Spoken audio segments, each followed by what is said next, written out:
Right now, there are 19 U.S. aircraft carriers and carrier-class ships sailing across the world's most dangerous waters. China has spent 30 years studying them. Iran has built missiles specifically to sink them. Russia has entire naval doctrines dedicated to destroying them. And yet, not one of them has found a way through. Because the weapons they're worried about? They're not the ones you see in the photos. They're not the jets roaring off the flight deck. They're not the guns on the rail. The 5 weapons that actually keep a $13 billion warship alive, almost nobody ever talks about them. Today, that changes. Here's what America's adversaries actually believe right now. China's military planners call U.S. carriers a strategic vulnerability. Their reasoning: a carrier is enormous. It moves at roughly 30 knots. It radiates heat. It radiates radar signals. It cannot hide. From hundreds of miles away, China's DF-21D anti-ship ballistic missiles, nicknamed carrier killers, are aimed at exactly this problem. Iran's Islamic Revolutionary Guard Corps has spent years drilling swarm attack scenarios, overwhelming a carrier's defenses with sheer numbers. And Russia has deployed hypersonic Kinjal missiles that travel at 10 times the speed of sound. On paper, the math looks terrifying. A carrier is a target. But here's what the adversaries' planning documents don't account for: what they can't see. So here's the question that should be keeping China's admirals awake at night. What actually happens before an enemy missile ever gets close enough to matter? Not after it's detected, not when it's a mile out. What happens in the minutes, and sometimes hours, before the attack even begins? 5 hidden systems, 5 layers of capability that almost never appear on the evening news. Let's go through them one by one. Look at a Gerald R. Ford-class carrier and most people focus on the flight deck, the planes, the catapults, the sheer scale. But if you look at the island, the tall structure rising above the deck, you'll notice something different from older carriers. Flat panels, 8 of them, arranged at angles around the structure. No spinning radar dish. That's the AN/SPY-6 air and missile defense radar. And what it can do is almost hard to believe. The older radar system on Nimitz-class carriers could find a threat the size of a small aircraft from roughly 250 miles away. The SPY-6 can detect a target the size of a baseball from that same distance. Not a plane, not a missile, a baseball. That is 30 times more sensitive than the system it replaced. Here's why that matters in real combat. Modern anti-ship missiles, the ones China and Iran have specifically developed to kill carriers, are designed to fly low. They hug the surface of the ocean. Some skim just meters above the waves. They do this for one reason: to hide from radar for as long as possible. The less time a ship's crew has to react, the better the missile's odds. Against the old radar, a low-flying sea-skimming missile might only appear on screen with 15 to 20 seconds of warning. Against the SPY-6, that same missile gets detected so far out that the carrier has time to assess it, classify it, assign a defensive response, and execute the engagement with seconds to spare before a follow-up shot. The SPY-6 doesn't just watch one direction. It tracks 360 degrees simultaneously. Air threats, surface threats, incoming ballistic missiles, all at once. It processes millions of radar returns per second, filters out clutter, and isolates real threats automatically. And it does something else that changes the defensive equation entirely. It shares. Every piece of data the SPY-6 collects gets fed instantly to the carrier strike group's destroyers, cruisers, and allied ships. If the carrier's radar eye-spots something, every ship in the formation knows about it in real time. China's carrier killer missiles are designed to fly fast and arrive with little warning. The SPY-6 just turned their greatest advantage, speed, into something the carrier already accounted for before the missile even left the launcher. The first layer of carrier defense isn't a gun. It isn't a missile. It's knowledge. But seeing a threat coming isn't enough, because some threats aren't coming to be shot down. Some of them are coming to hunt. Imagine a scenario. An enemy submarine fires 2 anti-ship missiles from 50 miles out. They rise off the surface, hit cruising altitude, and lock onto the carrier's radar signature. The SPY-6 detects them immediately. Weapons teams are already tracking. But here's the decision that almost no one outside the Navy talks about. Do you shoot the missiles down, or do you make the carrier disappear? U.S. carriers and their escort ships carry a system called the Mk-53 Nulka active missile decoy. Nulka is an Australian Aboriginal word. It means, be cunning. That name was chosen deliberately. When a threat is detected, a Nulka rocket launches from the ship. It's small, about 9 feet long. It looks like nothing special. But what it does next is extraordinary. As it flies away from the carrier, it begins broadcasting. Not just any signal. It broadcasts a radar signature specifically designed to look like a large warship. It mimics the electromagnetic profile of a vessel far bigger than itself. To the incoming missile's seeker head, the Nulka doesn't look like a small rocket flying low over the water. It looks like the carrier. The attacking missile locks onto the Nulka's false signature and follows it, away from the carrier, away from the 5,000 sailors out over empty ocean, where it destroys nothing. The Nulka system has been jointly developed and operated by the United States and Australia since the late 1990s. The current variants can be programmed to replicate different ship signatures depending on which threat profile is inbound. Most people watching carrier footage have never once heard this system mentioned. There's almost no public footage of it firing in a defensive scenario. It is, in every practical sense, invisible, which is exactly the point. Nulka isn't used instead of shooting down the missile.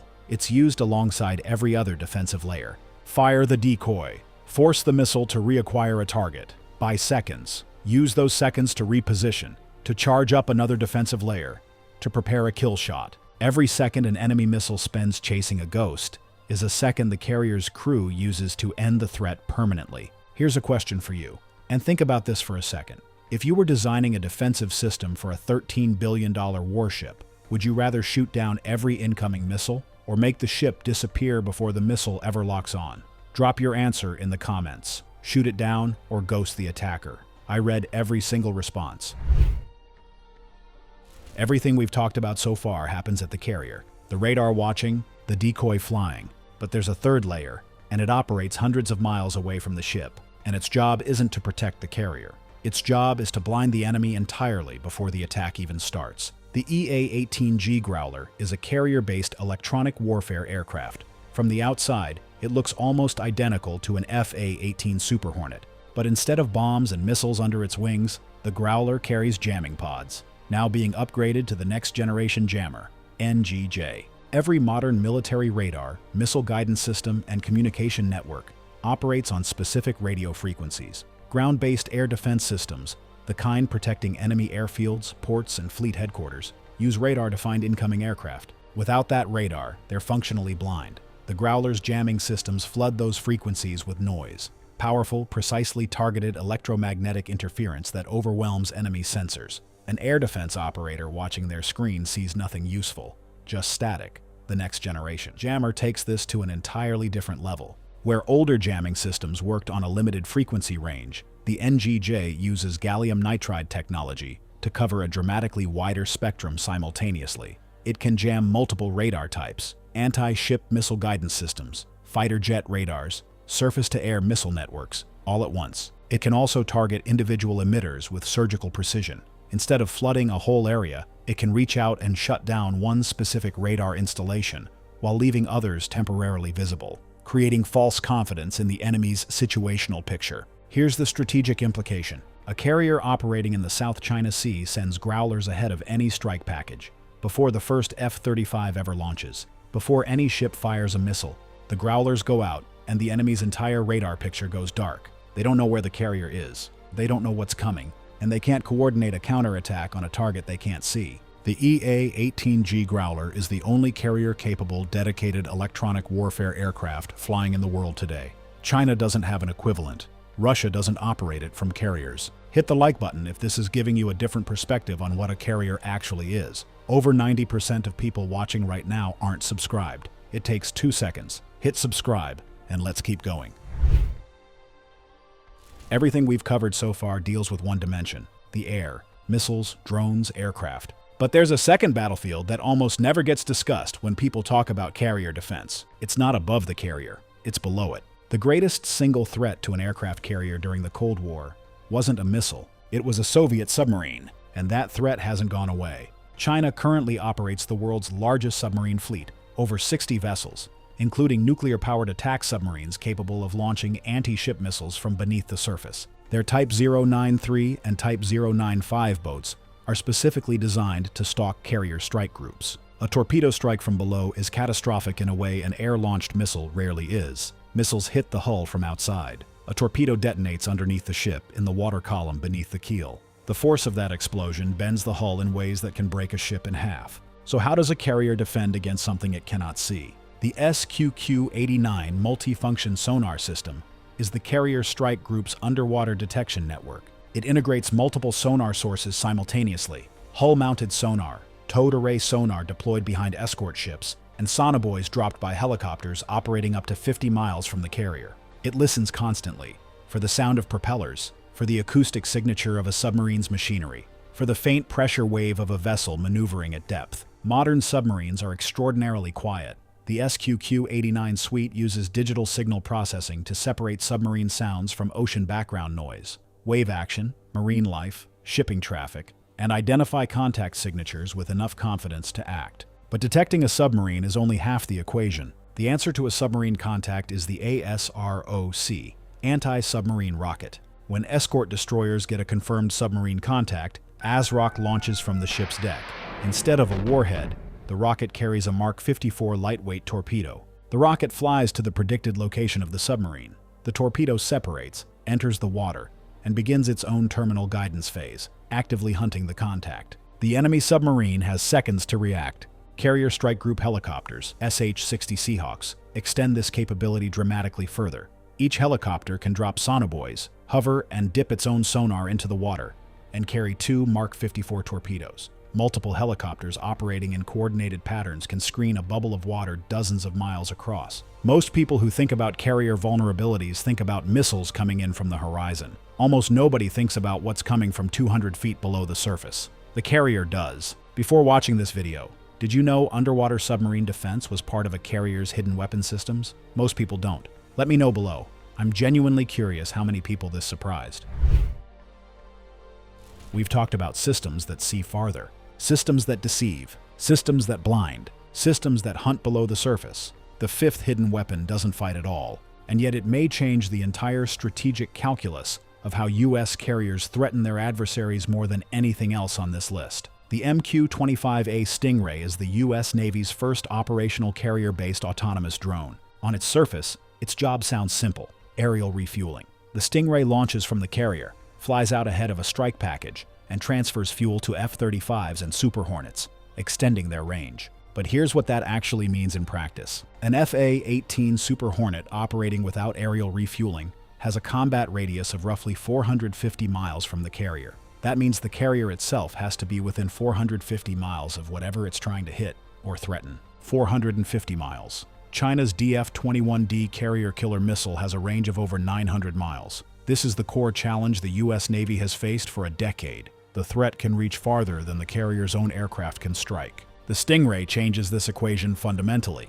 With aerial refueling from the Stingray, carrier-based aircraft can extend their combat radius to 700 miles or beyond. Multiple refueling cycles push that further still. Suddenly, the carrier doesn't have to move inside the kill zone. It stays outside the effective range of carrier killer missiles. Its aircraft still reach the target. The Stingray also carries sensors. During deployments, it can gather intelligence, track surface contacts, and relay targeting data back to the Carrier Strike Group.